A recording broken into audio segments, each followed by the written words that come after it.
नमस्कार दोस्तों, आप सभी का स्वागत है इन लाइव 24 न्यूज़ चैनल में। आज की इस वीडियो में हम बात करेंगे दिन की 10 बड़ी खबरों पर 10 मिनट में। तो बढ़ते हैं अपनी पहली खबर की तरफ। पीएम मोदी ने की रूस के राष्ट्रपति पुतिन से बात, द्विपक्षीय मुद्दों पर हुई चर्चा। प्रधानमंत्री नरेंद्र मोदी और रूस के राष्ट्रपति पुतिन ने आज विभिन्न द्विपक्षीय मुद्दों के साथ साथ कोविड-19 के बाद विश्व की चुनौतियों पर बात की। एक आधिकारिक बयान के मुताबिक दोनों नेताओं ने कोविड-19 वैश्विक महामारी के नकारात्मक परिणामों को दूर करने के लिए दोनों देशों द्वारा किए गए प्रभावी उपायों की चर्चा की। साथ ही कोविड के बाद की दुनिया की चुनौतियों से मिलकर मुकाबला करने के लिए भारत और रूस के करीबी रिश्तों के महत्व पर सहमति व्यक्त की। दोनों नेताओं की टेलीफोन पर बातचीत में इस बात पर भी सहमति बनी कि द्विपक्षीय संपर्क और परामर्शों की गति बनाए रखी जाएगी, जो कि इस वर्ष के अंत में भारत में होने वाले वार्षिक द्विपक्षीय शिखर सम्मेलन के आयोजन में मददगार होगी।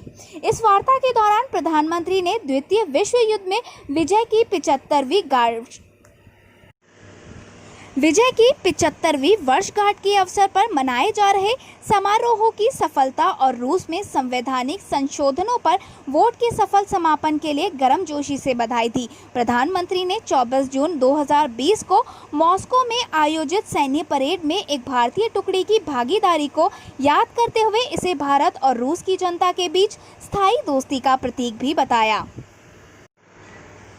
पी चिदम्बरम के सांसद बेटे ने कहा, प्रियंका गांधी को यूपी में सीएम का चेहरा बनाए पार्टी।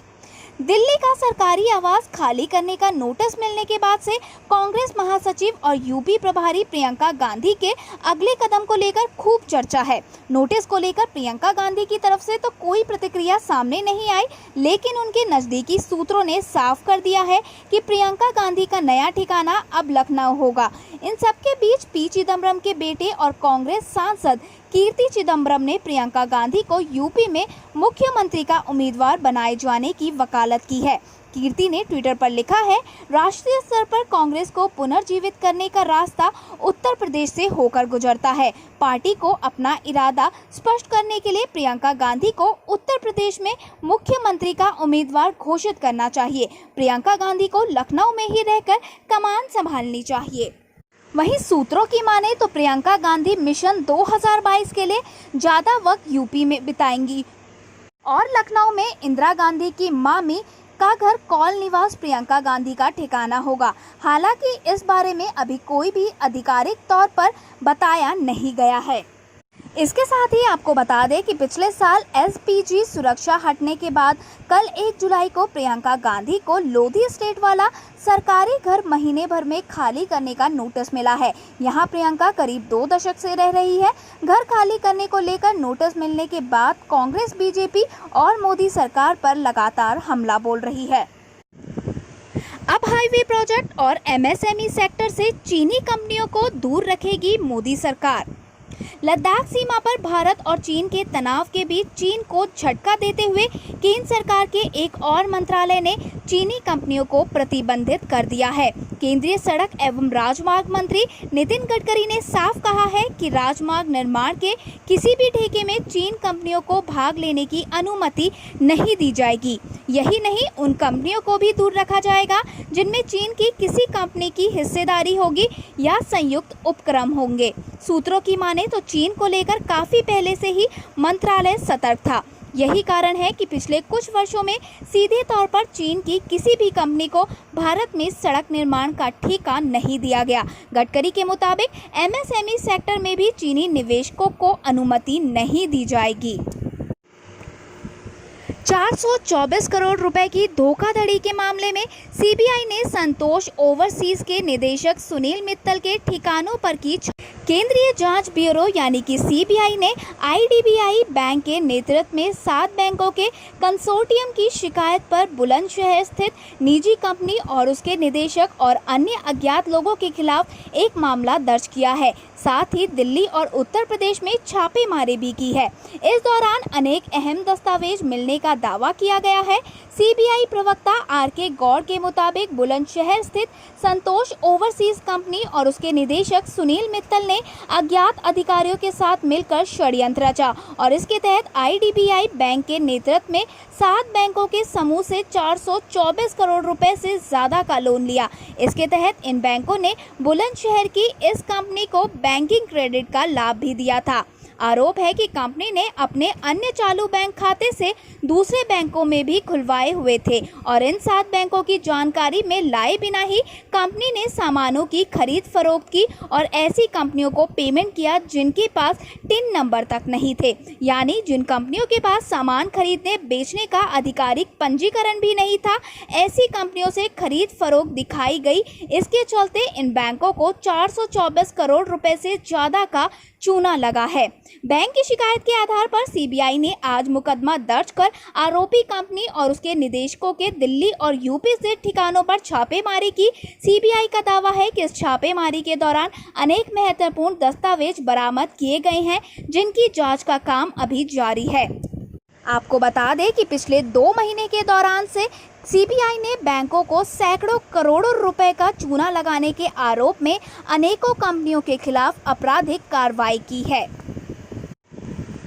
रेलवे ने रचा इतिहास, 1 जुलाई को 100% ट्रेनों ने समय पर पूरा किया सफर। भारतीय रेलवे ने एक तरह से इतिहास रच डाला है। ऐसा पहली बार हुआ जब सभी ट्रेनों ने तय समय में अपना सफर पूरा कर लिया। रेलवे के इतिहास में ये नया अध्याय 1 जुलाई 2020 को जुड़ा, जब ट्रेनें तय किए गए टाइम टेबल के हिसाब से सही समय पर अपने गंतव्य तक पहुंची। रेल मंत्रालय ने इस बात की जानकारी शेयर की है। इसके साथ ही बिहार के लोगों के लिए पीयूष गोयल ने आज एक अहम जानकारी भी दी। उन्होंने कहा कि मिथिलांचल को कोसी से जोड़ने वाला रेलवे का कोसी महासेतु बनकर पूरा हो गया है। रेल मंत्री ने ट्वीट करते हुए बताया कि बिहार वासियों का 90 वर्ष पुराना सपना अब साकार हो चुका है। 2003 में पूर्व प्रधानमंत्री माननीय अटल बिहारी वाजपेयी जी ने इस सेतु का शिलान्यास किया था। अब ये पुल बिहार के नागरिकों की सेवा के लिए तैयार है।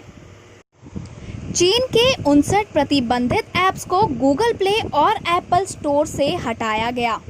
सरकार ने इस सप्ताह जिन 59 ऐप्स को प्रतिबंधित किया था, उन्हें गूगल प्ले स्टोर और एप्पल ऐप स्टोर ने भारत में हटा दिया है, जिससे देश में मोबाइल फ़ोन उपयोगकर्ताओं की इन ऐप तक पहुंच बंद हो गई है।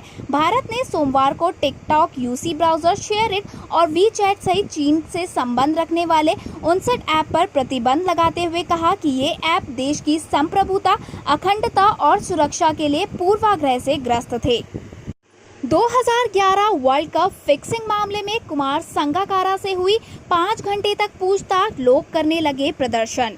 2011 के विश्व कप फाइनल में हारने वाली श्रीलंका टीम के कप्तान कुमार संगकारा को खेल मंत्रालय की पुलिस यूनिट में आज 5 घंटे से अधिक समय तक पूछताछ की गई। पूछताछ उस बयान पर की गई जिसमें मैच फिक्स होने का दावा किया गया था।